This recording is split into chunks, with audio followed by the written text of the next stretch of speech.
The text message came in at 11:47 on a Wednesday night. Sloane Whitfield almost missed it. She'd been going through quarterly reports at her kitchen table, half a cup of cold tea beside top. When her phone lit up with a number she hadn't saved but recognized immediately. Hosting a dinner next Friday at the Fairmont. Thought it might be nice to reconnect. Victor. She read it twice. Set the phone face down. Picked it up and read it a third time. Her assistant, Priya, called the next morning before Sloane had finished her first coffee. Tell me you're not going. Sloane looked out the window. October in Vancouver. The mountains across the inlet were doing their thing. That particular shade of gray-blue that made the city look like a painting of itself. I'm thinking about it, Sloane. Priya's voice dropped the way it did when she was choosing her words carefully. He humiliated you in front of the entire firm. He told people you weren't partner material. He made sure you knew the door on the way out. I know what he did. Then why would you? Because he thinks I'll say no. Sloane moved to the window. Or he thinks I'll say yes and show up grateful. Either way, he wins before I walk through the door. She paused. I'm going. Priya was quiet for a moment. Should I be worried about you? Not even a little. Victor Ashford had built his reputation the old-fashioned way, through a combination of genuine talent and a very deliberate management of who got credit for it. He'd run the Vancouver office of Meridian Consulting for 11 years, brought in the accounts, cultivated the relationships, curated very carefully the image of a man who recognized potential in others. He'd hired Sloane 8 years ago, straight out of her MBA at UBC. She'd been sharp, quick, and irritatingly good at the kind of analysis that made clients feel understood rather than processed. Victor had promoted her twice, mentored her publicly, and told her privately, 2 months before her scheduled partnership review, that the firm had decided to go in a different direction. She'd asked what that meant. He'd said the partners felt she lacked a certain executive presence. She'd cleaned out her desk the same afternoon. That was 3 years ago. The Fairmont ballroom had been arranged for 30 people. Round tables with low centerpieces, tapered candles, the kind of white linens that looked simple and cost a fortune. Victor had a gift for this. For creating spaces that signaled importance without being obvious about it. The room said you matter for being here before anyone opened their mouth. Sloane arrived at 7, alone, in a dress she'd bought in London 2 months ago and hadn't worn yet. Black, clean lines, nothing that asked for attention. She didn't need it to. The guest list was exactly what she expected. Senior partners from Meridian, a few clients from the firm's top-tier accounts, 2 city councillors she recognized from the business pages, a journalist from the Financial Post who covered Western Canadian markets. And at the far end of the room, already working the space with his particular brand of warm authority, Victor Ashford. He saw her the moment she came in. She watched his expression shift, surprise, then something that recalibrated very quickly into a controlled smile. He crossed the room toward her. Sloane. He kissed her cheek like they'd had lunch last week. I'm so glad you came. Congratulations on the anniversary, she said.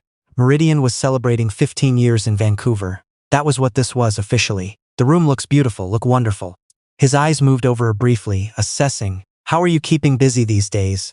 The question landed exactly the way he intended it to. Busy, not working, not doing well. Busy, like someone filling time. I manage, she said. He smiled. Good. Drink something, enjoy yourself, I want to catch up later. And then he was moving on, hand already extended towards someone across the room. She watched him go. A woman appeared at her elbow, Margot, who'd been a junior analyst at Meridian when Sloane left and was now, apparently, a senior associate. She'd always been kind in the careful way people are kind when they're watching which way the wind blows. I didn't know you were coming, Margot said. Neither did most people. Sloane accepted a glass of sparkling water from a passing tray. How are things? Margot's expression did something complicated. Fine. Good. The Brennan account came through, so there's been a lot of. She stopped. Victor said you were doing some freelance work? Freelance. There it was again. The word people use when they don't know what else to say. Something like that, Sloane said pleasantly. Margot nodded, and they talked for another 3 minutes about nothing, and then drifted apart the way people do at these things, when the silence becomes slightly more effort than the conversation. Sloane found her place card. Table 6. Near the back corner, angled away from the main conversation cluster, partially obscured by a large floral arrangement that smelled wonderful and blocked the sightline to the podium. She counted the tables. There were 7. Table 6 was not technically the last one. But it was close. She sat. The couple across from her were clients she didn't recognize. A commercial real estate developer and his wife, who introduced themselves as the Tremblays, from Calgary, in town for the week. They were perfectly pleasant. They had no idea who she was, which was exactly the point. From her seat, she could see Victor at the head table. She could see who he leaned toward, who he laughed with, who he introduced to whom. She watched the room operate the way a room like this always does, along invisible lines of leverage and obligation. Victor glanced her way twice in the first 20 minutes. Both times he smiled, she smiled back, let him think she was grateful to be included. At 7:40 the energy near the entrance changed. Sloane noticed it before most people did. The maitre d', who had been managing arrivals with practiced calm, straightened suddenly, said something into his earpiece. Two members of the catering staff exchanged a look and moved toward the back corridor. A woman in the hotel's management blazer came through the side door and walked, too quickly to be casual, toward the front of the room. Something had shifted. The guests didn't notice. They were deep in their own conversations, their own performances of connection. But Sloane had spent 8 years in rooms like this. She knew what it looked like when a space rearranged itself around a new gravity. She set down her water glass. A minute later, the door opened. Declan Marsh didn't make an entrance. That was the first thing Sloane always said about him when people asked. He simply arrived. There was no announcement, no deliberate pause in the doorway, no performance of arrival. He walked in wearing a dark jacket over a gray shirt, no tie. The kind of understated that costs more than most people's monthly rent. And he looked around the room the way someone does when they're mildly curious about their surroundings rather than trying to impress them. The hotel manager intercepted him immediately. Sloane watched the exchange, quick, low-voiced, and watched the manager's body language relax by about 40% after Declan said something and nodded. Then Declan looked across the room, found her table, and walked directly to it. He pulled out the chair beside her and sat down. "You didn't tell me they'd put you near the flowers," he said quietly, picking up the menu. "I wanted to see how you'd handle it." "I handle it by noting the location of every other exit and thinking about sightlines." He glanced at the floral arrangement. "Also, these are dahlias, and I'm mildly allergic." "You said mild. I said manageable." He set down the menu. "There's a difference." The shift happened the way it always does in rooms where power is the actual subject, gradually then all at once. A woman near the bar pulled out her phone, showed something to her husband. He looked up, looked toward table 6, looked back at his phone. Someone said a name, not loudly, but in a room where everyone is already half listening it carried. A man Sloane vaguely remembered from a Meridian client event actually stopped mid-sentence, turned and looked. Declan Marsh. The name did things in a room like this. He didn't seek press, didn't do panels or podcasts, didn't perform the rituals of public profile that most people in his position considered part of the job description. But 6 months ago, his company, Northgate Capital, had finalized the acquisition of Brentfield Group, which was the parent company of 3 of Meridian's largest accounts. And 4 weeks after that, quietly and without announcement, he'd committed $40 million to a clean energy infrastructure fund whose lead advisor was listed in the public filing as S. Whitfield, principal. Nobody in this room had put those pieces together yet. They were putting them together now. Sloane watched the recognition move through the space like a current under glass. Visible only if you knew what to look for. "They're figuring it out," she murmured. Declan was reading the menu again. "The halibut looks decent." "You're not gonna watch?" He looked up, found her expression. "I've seen rooms figure things out before. It's less entertaining than you'd think." A pause. "You find it entertaining, I find it informative." Across the room, Victor had gone still. He was standing with a group near the bar, 2 partners, a client she recognized from the Brennan account Margot had mentioned, and someone had said something to him, because he'd turned, and now he was looking at table 6 with an expression that was doing something very controlled and very unsuccessful. He set down his drink. "He's coming over," Declan said. "I know. Do you want?" "No." Sloane's voice was quiet and final. "This one's mine." Declan leaned back slightly, said nothing, but his presence, the particular quality of attention he gave to any room he was in, didn't diminish. Victor crossed the floor with his usual ease, smiled the smile he used for client dinners and difficult conversations, stopped at the edge of their table with the air of a man who'd come over to say hello, nothing more, nothing at all. "Sloane."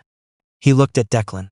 "I don't believe we've been introduced." He extended a hand. "Victor Ashford, this is my event." Declan shook his hand without standing. "Declan Marsh." Victor's expression held for exactly 1 second longer than it should have. Then something moved through it. Recognition, recalculation, the specific kind of mental arithmetic that happens when a room you thought you controlled reveals an unknown variable. And Victor Ashford, who had never once lost his footing in a professional situation in Sloane's memory, lost it, briefly, invisibly to anyone who wasn't watching closely. She was watching closely. "Mr. Marsh." Victor's voice was half an octave more careful. "Of course, I had no idea you'd be joining us this evening." "Last-minute addition," Declan said. "Well." Victor's smile resettled into something that was still functional but had lost its "we're honored." "Truly. I apologize for the seating. Had I known, I would have arranged." "The seating is fine," Sloane said. "We're perfectly comfortable." Victor looked at her then. Not the social look, not the charitable ex-employer look. The other one. The one that understood for the first time that this evening was not what he'd designed it to be. Of course, he said. Enjoy your dinner. I'll come find you both later. He excused himself and walked back toward the main tables at a pace that was slightly too even to be natural. Declan picked up his fork. Halibut, he said, calling it now. Despite herself, Sloane laughed. The reconfiguration of the room was not subtle once it started. Meridian's managing partner, a man named Stuart who had been at the firm longer than Victor, and who Sloane had always suspected was more perceptive than he let on, appeared at their table within 10 minutes. All warmth, all easy conversation, asking Declan about the Brentfield integration with the practiced interest of someone who had done his research at some point in the last 4 minutes. Then came the lead partner from the accounting firm that handled 2 of Northgate's subsidiary filings. Then the Financial Post journalist who asked Declan for a card and asked Sloane, almost as an afterthought, what she was working on these days. A few things, she said. Anything you can speak to? Not yet. She smiled soon. Priya had texted twice. Sloane could feel the phone buzzing in her clutch and didn't check it. She excused herself, found the corridor outside the ballroom, stood in the cool quiet for a moment with her eyes closed. The door opened. Margot, you didn't say. Margot's voice was careful, a little breathless. When I asked how you were keeping busy, you didn't say anything. You asked what I was up to. I told you I was managing. Sloane, that's Declan Marsh. I know who he is. Margot looked at her for a long moment. Then something in her expression shifted into something more genuine than Sloane had expected. For what it's worth, she said quietly, I always thought the partnership decision was wrong. Sloane studied her. Did you say that at the time? Margot looked away. No, I know. Sloane's tone wasn't unkind. It's okay, Margot. She went back inside. Dinner service was impeccable and unhurried. Declan fielded the attention that kept gravitating toward their table, with a courtesy that was genuine but finite. He answered direct questions, deflected extended ones, and twice redirected conversations toward Sloane, in a way that was so natural that no one seemed to notice it was deliberate. She noticed. Across the room, Victor was working hard. Talking, laughing, performing the role of relaxed host with an energy that had a different quality to it now. Tighter. She could see it in the way he kept track of table 6 in his peripheral vision, the micro-adjustments when someone new made their way toward them. During the second course, Stuart leaned over to Declan and said something about a potential project, a long-term government contract in the infrastructure space, and could Northgate be interested in a conversation. Declan glanced at Sloane. That's actually in Sloane's portfolio, he said. She'd be the right person to speak with. Stuart turned to her with the expression of a man who was doing a rapid and significant reevaluation. Of course, I'd love to set something up. Have your assistant reach mine, she said pleasantly. We'll find a time. After Stuart moved away, Declan picked up his wine. You could have corrected him earlier. When he first came over, I know, but you didn't want to. She considered this honestly. I wanted him to ask the question. He wasn't judging. He understood exactly the kind of room this was and exactly what it required. Fair. Victor gave a speech at 9. 15 years of Meridian in Vancouver, the relationships built, the work he was proud of, the team he'd assembled over the years. He was good at this, generous in tone, specific enough to feel personal, broad enough to include everyone. He told a story about the early days that got a genuine laugh. Then, near the end, he paused. His eyes moved briefly across the room. Success, he said, is about knowing which investments are worth making. In accounts, yes. But more importantly, in people, the people who fit your vision. He smiled at the room, and the wisdom to recognize early when the fit isn't right. A few people nodded. A few applauded lightly. Most of the room took it as a general statement about business. Sloane held her expression exactly where it was.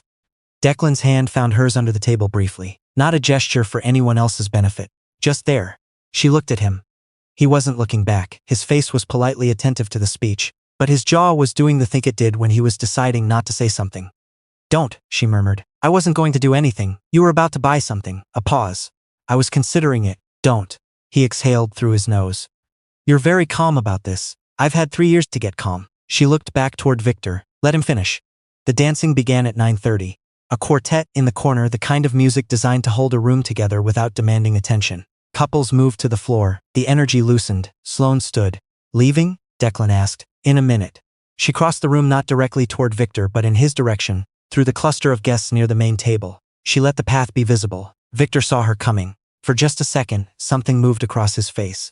Not quite fear, but the specific discomfort of a person who has arranged a room to make a point and is now watching the point rearrange itself. She stopped a polite distance from him and his wife, a woman named Catherine whom Sloane had always liked and who had nothing to do with any of this. Catherine, she said warmly. You look wonderful. I meant to say hello earlier. Catherine's smile was unguarded. Sloane, it's so good to see you. Are you enjoying the evening? Very much. She turned to Victor. The smile she gave him was perfectly calibrated. Not cold, not warm, just even. Thank you for including me. It was good to be back in a room like this. Victor's reply was smooth. Of course. Always a pleasure. I'm sure I'll see you at the Brentfield integration meetings, she said. Our calendars are bound to overlap. She watched him understand what that meant. I imagined so, he said after a beat too long. She said goodbye to Catherine, turned and walked back to Declan. We can go. He stood, offered his arm. They made their way through the room without rushing, pausing for brief exchanges with Stuart and the journalist and one of the city councillors, who asked Declan about a waterfront development project and got redirected smoothly to Sloane. The valet brought the car. The October air was cold and clean and smelled like the ocean. As they pulled out onto Georgia Street, Declan glanced over. You mentioned the Brentfield meetings. He'll know what it means. He'll spend the rest of the evening on his phone trying to confirm it. Yes, she looked out at the city lights on the water. He will. Declan drove for a few minutes in the quiet that was comfortable rather than empty. Then, he took a dig at you. In the speech, I know. The part about fit, I know, Declan. I know. She turned to look at him. And you staying quiet about it is the nicest thing you've done for me in recent memory. He thought about that. I bought you those concert tickets last month. Those were for you. You wanted to go. I wanted you to come with me. We both wanted to go. She smiled. The speech was fine. He needed to say something that felt like a win. Let him have it. Declan made the turn toward their neighborhood. The drive from downtown to Kitsilano took 20 minutes at this hour, through the amber quiet of the West End and across the Burrard Bridge with the water dark and still on both sides. She'd taken this route hundreds of times. It still looked different on nights like this, cleaner, somehow. More precisely hers. Do you regret going? He asked. The same question that always came at the end of these things, because he understood that the calculus of these situations wasn't always obvious until it was over. She thought about it honestly. No. She watched the bridge lights reflect on the inlet. I needed to see that he still thinks he defined something about me. That the story he told himself, that I wasn't ready, that I wasn't the right fit, he still believes it. She paused. It means he has no idea what the last 3 years have looked like. And now? And now the Brentfield meetings are going to be very interesting. Declan smiled. She could see it in the way the corner of his mouth moved. The thing he did when something landed right. He's going to call his lawyer tomorrow, he said. Probably tonight. Stuart's going to reach out to you before the week is out. Tuesday, she said. Thursday at the latest. They turned onto their street, the quiet residential block in Kitts that neither of them had particularly planned to end up in and had both come to love unreasonably. The maple out front had gone full October, orange-red against the dark sky. Declan parked. Neither of them moved to get out immediately. The habit of these quiet minutes after the evening was over. He promoted you twice, Declan said. Not accusing, just noting. The way he sometimes picked at the pieces of a story to make sure he had them straight. He did, and then he told people you lacked executive presence. He did, and tonight he introduced himself to you, like he was doing you a favor. She looked at the house and you sat there and let him. I almost didn't. She knew. She'd felt him holding it, the name recognition, the quiet weight of what he could have said and didn't. That meant, more than you know. He was quiet for a moment. He was wrong about you. For what it's worth, the presence thing, he was wrong. I know he was. Not arrogant, just accurate. I think I knew it at the time. I just didn't know what to do with knowing it. And now?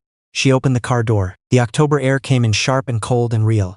Now I have a board meeting on Monday, a term sheet due Wednesday, and a very good halibut situation to think fondly back on. He laughed, genuinely. The kind of laugh that had nothing to do with performance or company and everything to do with just the two of them in their car outside their house. They went inside. She pulled off her heels at the door. Declan went to the kitchen, came back with 2 glasses of water and the expression of a man prepared to quietly stay awake for a while. 7 a.m. tomorrow, he said. Call with Toronto. I know, I have the same call. Right. He sat on the couch. Come, tell me you don't want to talk about tonight. I don't want to talk about tonight. Good. He handed her the water. Tell me about the board meeting. She curled up at the other end of the couch, tucked her feet under her, and told him about the board meeting. The deal that was close to closing. The partner in Montreal she'd been negotiating with for 6 weeks. The numbers that were finally moving the way she'd needed them to move. He listened the way he always did. Fully. With the particular quality of attention that was one of the things she'd loved first about him, before anything else. He asked the right questions at the right moments. He didn't offer opinions she hadn't asked for. Around midnight her phone buzzed. A number she didn't have saved. She opened the message. This is Margot. I hope it's okay that I got your number from the venue contact list. I just wanted to say, what you built, what you've done in 3 years I didn't know. None of us did and I'm sorry we didn't ask. That's on us. Sloane read it twice, set the phone face down on the cushion. Declan raised an eyebrow. Everything okay? Yeah. She thought about it.